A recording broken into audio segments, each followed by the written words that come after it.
Di hari wisuda, seorang ayah tukang becak datang dengan pakaian sederhana dan jadi bahan hinaan. Tapi tak ada yang tahu, hari itu sebuah rahasia besar akan terbongkar dan membuat semua orang terdiam. Sebelum kita mulai, jangan lupa subscribe dan aktifkan lonceng notifikasinya, supaya kalian gak ketinggalan cerita-cerita terbaru dari kita. Karena dari setiap kisah, selalu ada pelajaran yang bisa kita ambil. Dan inilah kisah hari ini. Subuh belum benar-benar pecah ketika Pak Rudi bangkit dari tidurnya. Jam dinding tua yang menggantung di ruang tamu masih menunjuk pukul 3:20. Rumah kontrakannya yang berukuran kecil itu terasa dingin. Udara malam merambat masuk lewat celah-celah dinding papan. Ia duduk di tepi ranjang, mengucek mata, lalu menghela napas panjang. Setiap pagi rutinitasnya sama, bangun lebih awal dari orang-orang, salat tahajud, lalu menyiapkan diri untuk kembali mengayuh becak di jalanan. Tapi sebelum keluar rumah, ia selalu punya satu kebiasaan kecil, mengintip kamar di samping ruang tamu. Di sana, seorang anak lelaki berusia 10 tahun tidur pulas. Bagas, anak semata wayangnya. Wajah Bagas tenang, meski di meja kecil samping kasur berserakan buku tulis dengan coretan-coretan matematika. Lampu bohlam 5 watt yang menggantung di langit-langit sudah redup, nyaris padam. Bagas pasti belajar sampai larut lalu tertidur. Pak Rudi menatap lama wajah anaknya. Ada rasa bahagia, ada juga rasa takut. Bahagia karena masih bisa melihat Bagas tumbuh sehat. Takut karena masa depan anak itu sepenuhnya bergantung pada dirinya seorang tukang becak tua dengan penghasilan pas-pasan. Sejak istrinya, Sulastri, meninggal dunia, hidup berubah total. Ia kehilangan teman hidup, tapi lebih dari itu, ia juga kehilangan penopang keluarga. Malam di rumah sakit masih jelas dalam ingatannya. Sulastri terbaring dengan tubuh lemah, napasnya semakin pelan. Tangan kurusnya menggenggam jari Pak Rudi erat-erat. Dengan sisa tenaga, ia berbisik, "Mas, jaga Bagas. Sekolahin dia setinggi mungkin. Jangan biarkan dia bernasib seperti kita." Kata-kata itu menancap kuat, jadi sumpah yang ia bawa setiap hari. Di depan makam istrinya, ia bersumpah, "Aku gak janji bisa bikin dia kaya, Bu. Tapi aku janji akan sekolahkan dia setinggi-tingginya. Aku gak akan biarin dia patah di tengah jalan." Roda becaknya mulai berputar di jalanan basah oleh embun. Udara dingin menusuk tulang, tapi ia sudah terbiasa. Dari pasar, ia mengantar ibu-ibu yang membawa sayur, pedagang yang bawa barang dagangan, sampai anak-anak sekolah. Penumpangnya makin lama makin berkurang, kalah oleh motor dan angkutan modern, tapi Pak Rudi tetap bertahan. Setiap koin dan lembar rupiah ia hitung. Untuk makan, ia sering menahan lapar. Kalau punya 2.000 rupiah, 1.000 ia sisihkan untuk tabungan sekolah. Sisanya ia belikan singkong rebus. Tetangga sering heran, "Rad, jangan terlalu keras. Badanmu kurus begitu. Kalau kamu sakit, siapa yang kerja?" Pak Rudi tersenyum. "Kalau aku lapar sehari, masih bisa tahan. Tapi kalau Bagas nggak bisa bayar sekolah, aku nggak bisa tidur." Bagas sendiri tumbuh jadi anak yang berbeda. Ia jarang jajan, lebih sering membaca buku pinjaman dari perpustakaan sekolah. Namun dunia anak-anak kejam.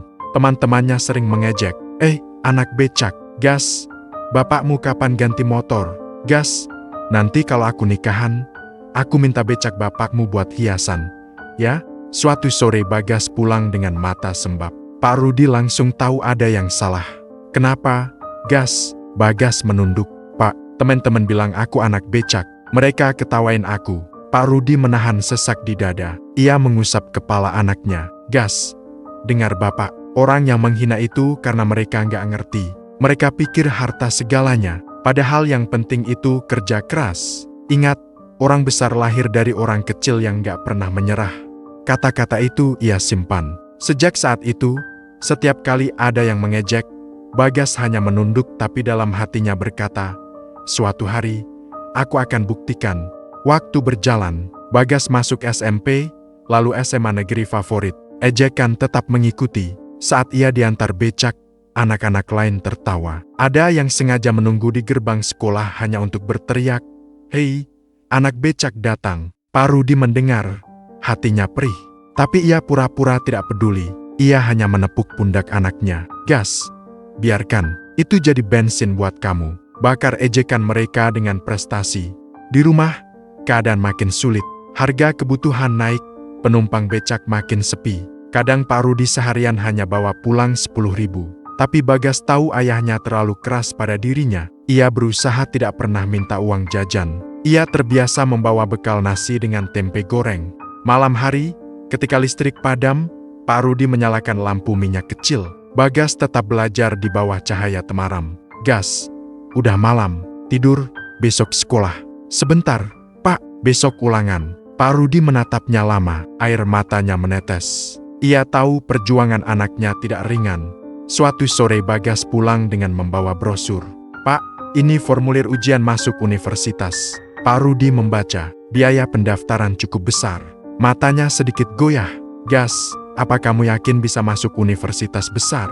Biayanya mahal." "Pak, ada beasiswa. Kalau nilainya bagus, bisa gratis." "Aku yakin bisa, Pak." Pak Rudi mengangguk. Dalam hatinya ia takut, tapi ia tidak ingin mematahkan semangat anaknya. Malam itu juga, ia keluar lagi menarik becak sampai larut. Keringatnya mengalir, tubuhnya nyaris roboh. Semua demi satu tujuan, Bagas bisa daftar ujian. Hari ujian tiba, ribuan peserta memadati aula. Bagas duduk dengan wajah tegang. Pak Rudi menunggu di luar, duduk di bawah pohon dengan wajah penuh doa. Ketika Bagas keluar, wajahnya pucat. "Sulit, Pak, tapi aku sudah berusaha." Pak Rudi menepuk bahunya. "Apapun hasilnya, Bapak tetap bangga." Beberapa minggu kemudian, pengumuman keluar. Bagas diterima di universitas ternama di Yogyakarta dengan beasiswa penuh. Malam itu, ia melompat kegirangan. "Pak, aku diterima. Gratis. Pak, aku bisa kuliah." Pak Rudi menutup wajah dengan tangan. Air matanya jatuh deras. "Ibumu pasti bangga, Gas. Ibumu pasti bangga." Hari keberangkatan Bagas ke Yogyakarta tiba. Subuh itu, jalan kampung yang biasanya sepi mendadak ramai oleh tetangga yang ikut mengantar. Mereka bangga ada anak dari kampung kecil itu yang berhasil masuk universitas ternama. Pak Rudi menyiapkan satu-satunya koper tua peninggalan istrinya. Koper itu sudah berkarat di sudut, tapi ia poles dengan minyak goreng agar tampak sedikit mengilap. Di dalamnya hanya ada beberapa setel baju, buku catatan, dan foto kecil ibunya. "Pak, aku berangkat ya." Suara Bagas parau menahan tangis. Pak Rudi mengusap kepala anaknya, mencoba tersenyum. "Gas, jangan lupa makan. Jangan malu minta tolong kalau susah.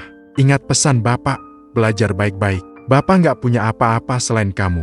Mereka berpelukan lama. Air mata Bagas jatuh ke bahu ayahnya. Penumpang bus mulai dipanggil. Bagas melangkah masuk.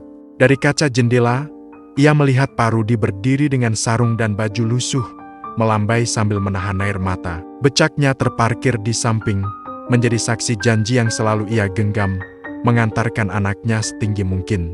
Yogyakarta menyambut Bagas dengan hiruk-pikuk mahasiswa. Gedung-gedung megah, mobil lalu lalang, gaya hidup yang asing baginya. Hari pertama kuliah, ia merasa sangat kecil. Teman-teman barunya datang dengan sepeda motor, bahkan mobil pribadi. Baju mereka rapi, tas mahal, sementara ia hanya membawa tas kain peninggalan SMP. Di kelas, ketika dosen menyuruh memperkenalkan diri, suaranya sempat gemetar. "Nama saya Bagas Rudiansyah, asal Solo, jurusan ekonomi." Beberapa mahasiswa menatap sinis. Lalu salah satunya berbisik, "Itu kan anak yang tinggal di kos murah dekat pasar." Pantas kelihatan sederhana. Bagas pura-pura tidak dengar, tapi hatinya seperti ditusuk. Sejak hari itu, ia lebih banyak diam. Ia tahu batas dunianya. Ia anak tukang becak, sementara teman-temannya anak pengusaha dan pejabat. Kehidupan kos juga tidak mudah. Kamarnya kecil, hanya ada ranjang besi dan meja belajar reyot. Ia sering makan dengan mie instan karena kiriman uang dari ayahnya hanya cukup untuk bertahan. Kadang, Pak Rudi mengirim surat singkat dengan uang Rp100.000 yang dilipat rapi. "Gas, ini ada rezeki sedikit. Jangan dipakai jajan, pakailah untuk makan. Jangan khawatirkan Bapak, Bapak sehat." Padahal kenyataannya, Pak Rudi sering jatuh sakit. Kakinya kram karena terlalu lama mengayuh. Tangannya kapalan parah. Pernah suatu malam ia pingsan di atas becak, untung ada pedagang pasar yang menolong. Namun setiap kali ditanya, jawabannya sama, "Bapak sehat, Gas. Tenang saja." Di kampus, Bagas mulai dikenal sebagai mahasiswa pintar. Ia selalu duduk di depan, aktif bertanya, dan nilainya bagus. Namun ia jarang ikut nongkrong di kafe bersama teman-teman. Ia tidak punya cukup uang. Suatu kali, seorang teman bernama Dimas mengajak, "Gas, ikut nongkrong yuk, kita ke kafe baru." Bagas menolak halus, "Aku ada tugas, Mas." Padahal sebenarnya ia hanya punya uang 20.000 di dompet. Tidak cukup untuk segelas kopi. Ada juga kisah tentang cinta pertama. Bagas diam-diam menyukai seorang mahasiswi bernama Rani. Rani cantik, pintar, anak dosen. Ia sering duduk di depan kelas. Senyumnya membuat Bagas berdebar. Suatu hari, Rani menyapanya. "Bagas, kamu bisa jelasin soal tugas ini nggak? Aku bingung." Bagas gugup, tapi ia jelaskan dengan sabar. Sejak itu, mereka sering belajar bersama. Namun gosip cepat menyebar. Teman-teman Rani berkata, "Ngapain dekat sama Bagas?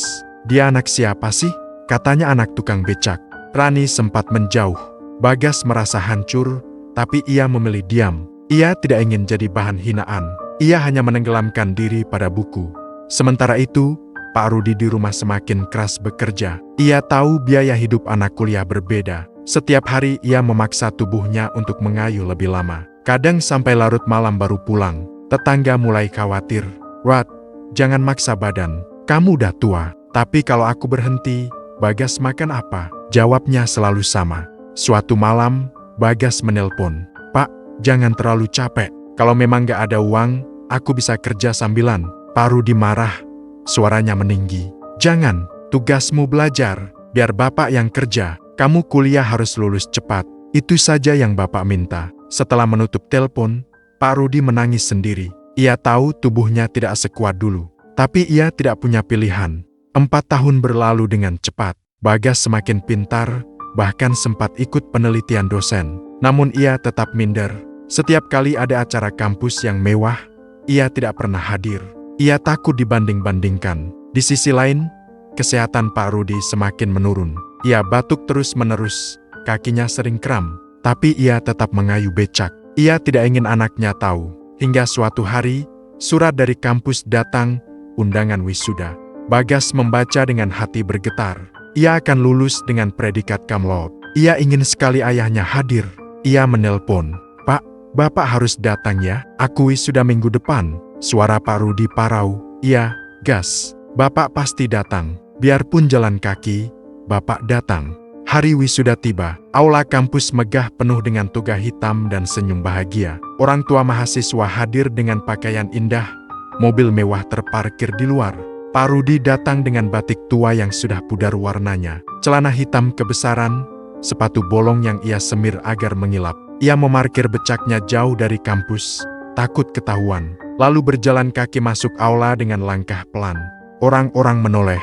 Ada yang berbisik, ada yang tertawa kecil. "Itu siapa? Kayak tukang becak. Pantes anaknya sederhana. Rupanya bapaknya kere." Pak Rudi menunduk. Hatinya sakit, tapi ia tidak peduli. Matanya hanya mencari satu orang, Bagas. Ketika nama Bagas dipanggil, aula bergemuruh.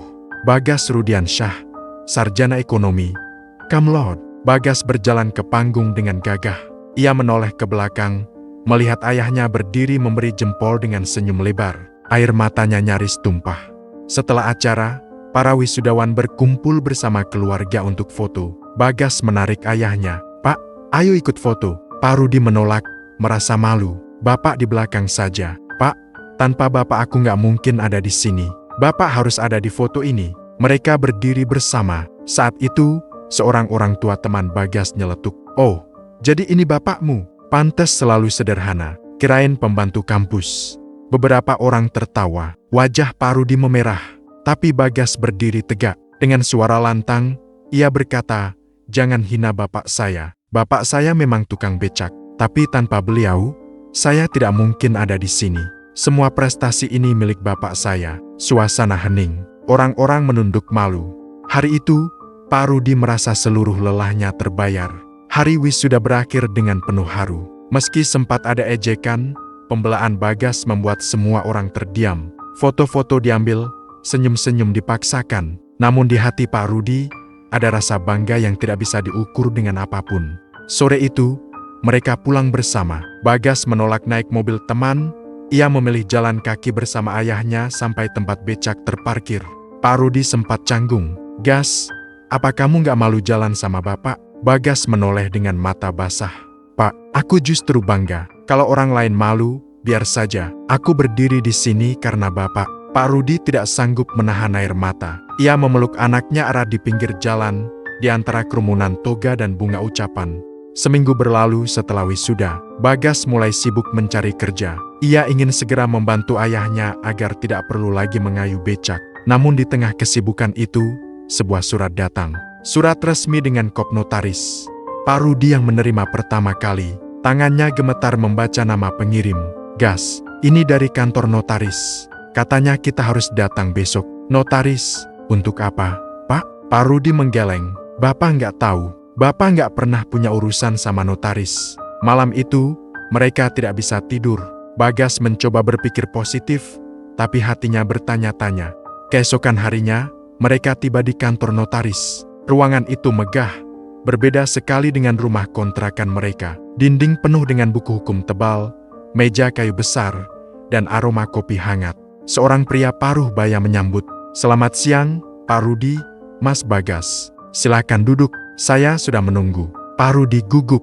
Maaf, Pak, ada apa ya? Kami tidak pernah merasa punya urusan. Notaris itu tersenyum samar. Ia membuka map besar, mengeluarkan beberapa lembar kertas. Ini menyangkut almarhumah Ibu Sulastri, istri Bapak. Nama itu membuat ruangan hening. Pak Rudi menunduk, air matanya mulai menetes. Bagas menggenggam tangannya. Beberapa tahun lalu, sebelum beliau meninggal, Ibu Sulastri menitipkan wasiat kepada saya. Beliau berasal dari keluarga berada, namun karena memilih menikah dengan bapak yang sederhana, ia menjaga agar keluarganya tidak ikut campur. Beliau ingin hidup apa adanya bersama bapak, tapi sebelum meninggal, ia menitipkan harta warisan agar suatu hari nanti diberikan kepada anaknya, Bagas. Pak Rudi terperanjat. Apa maksudnya? Warisan? Notaris mengangguk. Benar, wasiat ini baru boleh dibuka setelah Bagas lulus sarjana, sesuai permintaan almarhumah. Dan sekarang waktunya tiba. Ia menyerahkan berkas. Bagas membacanya dengan tangan gemetar. Ada sertifikat tanah di pusat kota Solo, tabungan ratusan juta rupiah, dan sejumlah saham kecil di sebuah perusahaan lokal. Bagas hampir tidak percaya. Pak, ini semua milik kita. Pak Rudi menutup wajah dengan kedua tangan. Tubuhnya gemetar hebat. Ya Allah, istriku, kenapa kamu sembunyikan ini dari aku? Notaris melanjutkan, beliau takut kalau Bapak tahu lebih awal. Bapak merasa minder. Beliau ingin Bapak tetap bangga dengan kerja keras Bapak sendiri. Dan beliau ingin, ketika Bagas lulus nanti, Bapak sadar bahwa perjuangan kalian tidak pernah sia-sia. Air mata Pak Rudi tumpah deras. Bagas merangkul ayahnya. Hati mereka penuh campuran rasa, haru, kaget, sekaligus perih mengingat semua penderitaan yang telah dilalui tanpa mereka tahu ada harta yang menunggu. Berita itu menyebar cepat di kampung. Tetangga yang dulu meremehkan kini terkejut. Jadi benar ya, almarhumah Bu Sulastri itu anak keluarga kaya. Iya, katanya punya tanah di kota. Pantas Bagas pinter, ibunya dari keluarga terpelajar. Orang-orang yang dulu menertawakan Pak Rudi mulai merasa malu. Mereka yang pernah mencibir becaknya, kini menyapanya dengan hormat. Namun Pak Rudi tidak berubah. Ia tetap mengayuh becaknya ke pasar setiap pagi. Pak, kenapa masih narik? Kan sudah ada warisan? Tanya seorang tetangga. Pak Rudi tersenyum. Warisan itu untuk Bagas. Kalau aku berhenti narik, rasanya aku mati berdiri. Becak ini bukan cuma pekerjaan, tapi saksi perjuangan. Sementara itu, Bagas mulai bekerja di sebuah perusahaan konsultan ekonomi. Ia diterima dengan cepat berkat prestasi Kamlot. Hari pertama masuk kerja, ia masih membawa tas sederhana. Tapi kini ia membawa nama yang diperhitungkan. Meski sudah mulai punya gaji, ia tetap sederhana. Uang pertamanya ia serahkan ke ayahnya. Pak, ini gaji pertama aku. Jangan nolak. Ini saatnya aku gantian yang kerja keras. Pak Rudi menolak halus, tapi Bagas memaksa. Mereka berdebat kecil sampai akhirnya Pak Rudi menangis. Ya Allah, akhirnya janji sama ibumu lunas juga. Aku bisa istirahat tenang. Beberapa bulan kemudian, mereka mengadakan syukuran kecil di rumah kontrakan. Tidak ada pesta besar, hanya dua sederhana bersama tetangga. Di sudut rumah, becak tua itu masih bersandar. Catnya sudah pudar, bannya tipis, tapi kilau sejarahnya tak bisa hilang. Bagas berdiri di depan para tamu. Suaranya tegas. Semua orang tahu bapak saya tukang becak. Banyak yang menghina, meremehkan, bahkan menertawakan. Tapi saya berdiri di sini karena becak itu, karena kerja keras bapak, karena dua ibu saya yang bahkan setelah wafat masih menjaga kami. Saya ingin semua orang tahu, jangan pernah mengukur seseorang dari pakaiannya, rumahnya, atau pekerjaannya, karena di balik itu, bisa jadi ada cinta yang lebih besar daripada harta. Semua terdiam, banyak yang meneteskan air mata. Pak Rudi menunduk, air matanya jatuh ke lantai. Malam itu, untuk pertama kalinya ia merasa benar-benar menang. Bukan karena warisan, bukan karena harta, tapi karena anaknya berdiri tegak, menghormati dirinya di depan dunia. Waktu terus berjalan, Bagas semakin sukses di pekerjaannya. Ia mengajak ayahnya tinggal di rumah baru hasil tabungan dan warisan. Namun Pak Rudi tetap bersikeras membawa becaknya pindah juga. Becak ini harus ikut gas. Dia bukan benda biasa. Dia bagian dari keluarga kita. Bagas tertawa kecil. Iya, Pak, biar becak itu kita simpan di halaman. Jadi simbol perjuangan. Dan setiap pagi, Pak Rudi duduk di bangku becak itu sambil menyeruput kopi. Ia tidak lagi mencari penumpang, tapi ia duduk dengan tenang, mengenang masa-masa ketika roda itu menjadi saksi cinta, air mata, dan pengorbanan. Bagas sering duduk di sampingnya. Kadang mereka hanya diam, kadang berbicara. Tapi ada satu kalimat yang selalu diulang Bagas. Pak, aku bangga jadi anak tukang becak. Malam itu, bintang-bintang berkelip terang, angin berhembus pelan. Dari halaman rumah baru mereka, becak tua itu berdiri diam, seolah ikut tersenyum. Seorang ayah tua yang dulu sering diremehkan kini duduk tenang, dikelilingi cinta. Seorang anak yang dulu diejek sebagai anak becak kini berdiri tegak sebagai sarjana cum laude dan profesional muda. Dan jauh di alam sana, mungkin Sulastri tersenyum lega, melihat janji suaminya ditepati dengan sepenuh hati. Itu dia cerita kali ini. Semoga ada pelajaran berharga yang bisa kita ambil bersama, dan menjadi pengingat untuk kita semua agar lebih bijak dalam melangkah. Kalau kamu suka cerita seperti ini, jangan lupa tinggalkan komentar, bagikan ke teman-teman, dan dukung terus dengan subscribe supaya nggak ketinggalan kisah menarik lainnya. Sampai jumpa di cerita berikutnya. Jaga hati, jaga langkah, dan selalu ambil hikmahnya.